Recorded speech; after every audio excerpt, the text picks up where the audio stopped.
Welcome to my channel. I am Neha. आज करेंगे हम माइक्रो इकोनॉमिक्स एंड टॉपिक है हमारा आज का market structure.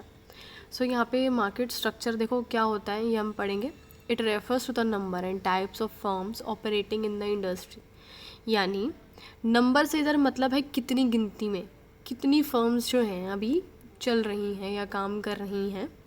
Types of firms का मतलब है कौन कौन सी टाइप की फर्म्स, जैसे कि कोई कार बना रही है फर्म, कोई वुड का काम कर रही है, कोई मैन्युफैक्चरिंग में है, कोई रिटेल में है, किस में है। तो ये सभी चीज़ें जो है हम पढ़ेंगे मार्केट स्ट्रक्चर में, मतलब फर्म्स के बारे में। अब यहाँ पे दो चीज़ें लिखी हुई है बच्चों, एक फर्म्स लिखी हुई है, एक इंडस्ट्री। थोड़ा सा डिफरेंस है इनमें, नाम मात्र सा।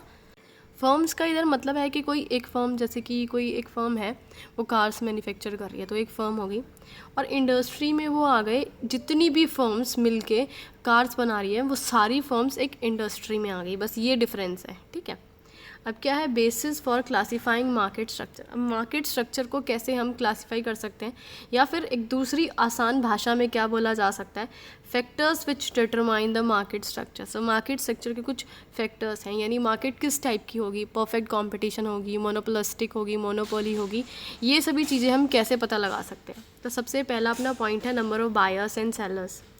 ठीक है। अब देखो बायर्स अगर बहुत सारे हैं, सेलर्स बहुत सारे हैं, लार्ज नंबर मतलब बहुत सारे बायर्स और बहुत सारे सेलर हैं, तो क्या होता है, no single and buyer can influence the price of the commodity. तो एक इंसान जो है प्राइस को चेंज नहीं कर सकता है।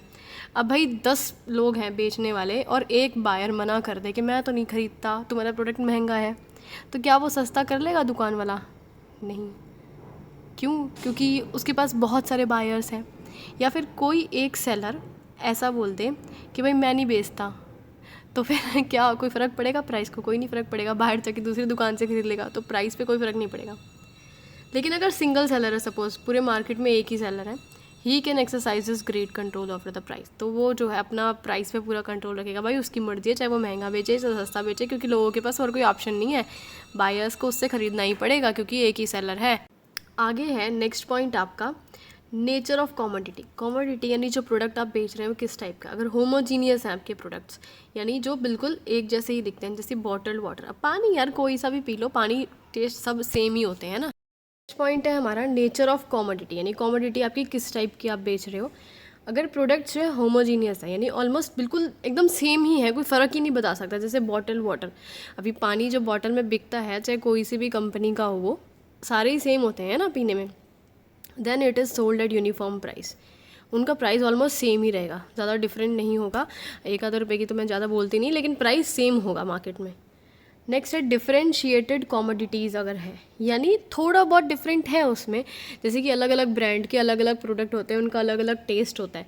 अब टूथपेस्ट है, कोई नमक वाली है, कोई लौंग वाली है, कोई सेंसिटिव टूथ के लिए है ना, थोड़ा थोड़ा थोड़ा डिफरेंस है। देखो काम तो सभी एक ही करती हैं, दांत साफ़ करती हैं, लेकिन थोड़ा थोड़ा उनमें डिफरेंस है। तो हाँ, उनके लिए सेलर्स जो है अलग अलग प्राइस चार्ज कर सकते हैं। No close substitute. भाई क्लोज सब्सटीट्यूट है ही नहीं, यानी कोई प्रोडक्ट है ही नहीं उसके जैसा। अब जैसे रेलवेज़ है, अब रेल भाई तुम ऐसा तो है नहीं कि तुम खड़े हो एक बिजनेसमैन बन जाओ, अपनी रेल चला दो, पूरे इंडिया में दौड़ा दो, ऐसा तो तुम कर नहीं सकते हो, है ना। तो रेलवे का जो है कोई सब्सटीट्यूट ही नहीं है, एक रेल ही है, इंडियन रेल ही है जो अपना ट्रेन चलाती है। बाहर की कंपनी आके थोड़ा ना अपनी रेल चलाने लग जाएगी हमारे देश में। सो इसमें क्या है, seller can charge high price. Seller अपनी मर्जी से प्राइजेस अप डाउन कर सकता है, उसकी अपनी इच्छा है। सो नेक्स्ट पॉइंट है हमारा freedom of movement of firms. अब फर्म्स जो है वो आराम से जो है एंट्री और एग्ज़िट की इधर बात हो रही है कि कोई नई फर्म का खुलना या पुरानी कोई फर्म है उसका बंद होना, यहाँ उसकी बात हो रही है। तो freedom of entry and exit of firms, अगर फ्रीडम है यानी मर्जी है आपकी, आप जब मर्जी दुकान खोल लो, अपना बिजनेस खोलो, जब मर्जी बंद कर लो, ठीक है। तो क्या होगा, price will be stable in the market, price stable रहेगा, कोई फ़र्क नहीं पड़ता यार, कोई आए कोई जाए, जो प्राइस चल रहा है वही प्राइस चलता रहेगा। लेकिन क्या है, restrictions on entry of new firms and exit of old firms. लेकिन सपोज रेस्ट्रिक्शंस है कि भाई नई फर्म नहीं खुल सकती है, या फिर पुरानी फर्म चल रही है वो बंद नहीं हो सकती है, इस पर बहुत ज़्यादा रेस्ट्रिक्शंस हैं, बैरियर्स है, काफ़ी जो है हिंड्रेंसेस आते हैं। तो इस केस में क्या होगा, firms can influence the price, भाई प्राइस जो है अपनी मर्जी से फर्म ऊपर नीचे कर सकती है क्योंकि उन्हें डर ही नहीं कंपटीशन का। अब रेस्ट्रिक्शंस किस टाइप की हो सकती है, जैसे कि अगर रेलवेज़ ही लगा लें तो रेलवेज़ में क्या है, कोई मर्जी से अपनी आके नई ट्रेन नहीं चला सकता, या मेट्रो चल रही है जैसे दिल्ली मेट्रो चल रही है तो कोई ऐसा नहीं है बाहर का बंदा आया उसने बोला अरे मेरा मेट्रो चलाने का मन है, कोई भी रोड पकड़ी और उसमें मेट्रो चला दी, नहीं है, ऐसा बिल्कुल भी नहीं है। तो ऐसी कुछ चीज़ें हैं जहाँ पे आप आराम से एंटर नहीं कर सकते हो, अपना बिजनेस खुद का नहीं चला सकते हो, तो वहाँ पे जो है आप प्राइस अप डाउन अपनी मर्जी से कर सकते हो। नेक्स्ट है नॉलेज ऑफ मार्केट कंडीशंस। अगर आपको मार्केट की पूरी नॉलेज है या नहीं है उस पर ये चीज़ डिपेंड है। Buyers and sellers have perfect knowledge about market condition. Suppose चाहे ख़रीदने वाला हो चाहे बेचने वाला हो, दोनों को पूरी नॉलेज है हर एक चीज़ की, तो क्या होगा, uniform price prevails in the market, same price रहेगा मार्केट में, ठीक है, क्योंकि सबको पता है भाई, सेलर को भी पता है ये रुपए की इतने की चीज़ है, ये 10 रुपये की चीज़ है तो मैं 10 में ही लेके आऊँगा, मैं उसे 12 में नहीं लेके आऊँगा, उसको पूरी नॉलेज है ना। अगर इम्परफेक्ट नॉलेज है, बायर को ज्ञान ही नहीं, बायर को पता ही नहीं कौन सी चीज़ कितने रुपए में बिक रही है, तो सेलर्स जो है भाई वो डिफरेंट प्राइस चार्ज कर सकते हैं। जैसे होता नहीं, अगर आपको कोई किसी चीज़ का जो है कपड़े लत्ते जो भी आप लेने जा रहे हो मार्केट से, उनका प्राइस पता नहीं है, ये थोड़ा सा ऐसी एग्जांपल दे रही हूँ, तो आपने क्या किया, कोई जैसे साड़ी खरीद ली, ठीक है, और वो 1000 रुपये में ख़रीदी, लेकिन वो इतने की थी नहीं, मार्केट रेट उसका सपोज 700 चल रहा था, लेकिन आपकी शक्ल देख के उसको लगा कि ये इंसान ऐसा है जो पैसे नहीं तोड़वाएगा, चुपचाप दे देगा, ज़्यादा पैसे मांगूंगा, तो उसने ज़्यादा मांग लिए, आपने दे दिए, बात ख़त्म, आपको नॉलेज ही नहीं थी ये साड़ी इतने की नहीं है। नेक्स्ट है mobility of goods and factors of production, यानी आपके गुड्स, रॉ मटेरियल्स वगैरह, लेबर वगैरह आराम से मोबाइल हो सकते हैं, यानी एक जगह से दूसरी जगह पे अगर ट्रांसफ़र हो सकते हैं, जा सकते हैं, तो क्या होता है।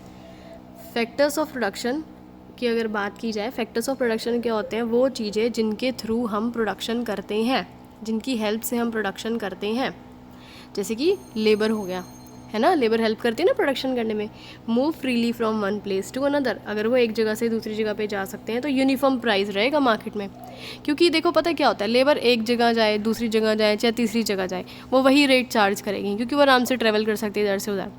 लेकिन अगर क्या होता है, immobility of goods and factors of production, यानी लेबर वगैरह कोई भी ऐसी चीज़ें जो मूव नहीं कर सकती एक जगह से दूसरी जगह, तो आप डिफरेंट प्राइजेज़ आपको पाएंगे मार्केट में। जैसे कि कोई एरिया है वहाँ पे लेबर बहुत ज़्यादा सस्ती है तो प्रोडक्ट वहाँ पे सस्ता पा सकता है क्योंकि कॉस्ट कम आ रही है ना, लेबर का जो पैसा देना पड़ता है, सैलरी वेजेस जो भी है वो कम दे रहे हैं, तो कॉस्ट कम पड़ेगी तो प्राइस कम हम चार्ज कर लेंगे। लेकिन कोई ऐसी जगह है जहाँ लेबर बहुत ही ज़्यादा महंगी मिल रही है, इजीली अवेलेबल ही नहीं है उस जगह, और लेबर जो मोबाइल भी नहीं है, यानी एक स्टेट से हम दूसरी स्टेट में भी नहीं ला सकते, सपोज़ ऐसी कंडीशन है, तो क्या होगा, लेबर महंगी तो उनको पैसे ज़्यादा देने पड़ेंगे, पैसे ज़्यादा देने पड़ेंगे तो कॉस्ट ज़्यादा आएगी, कॉस्ट ज़्यादा होएगी तो प्रॉफिट कमाने के लिए थोड़ा प्राइस ज़्यादा करना पड़ेगा। आप समझ में आ रही है ना ये चीज़। तो अगर ये जो फैक्टर्स आराम से मूव कर सकते हैं, हमें आराम से हर चीज़ अवेलेबल है तो प्राइस यूनिफॉर्म रहेंगे। फैक्टर्स जो हैं ये जैसे रॉ मटेरियल या कुछ भी हमें आसानी से अवेलेबल नहीं होता है, या एक स्टेट से दूसरी स्टेट या एक कंट्री से दूसरी कंट्री आराम से नहीं लाया जा सकता है, तो प्राइस थोड़े से हाई पा सकते हैं। सारी वीडियो ख़त्म।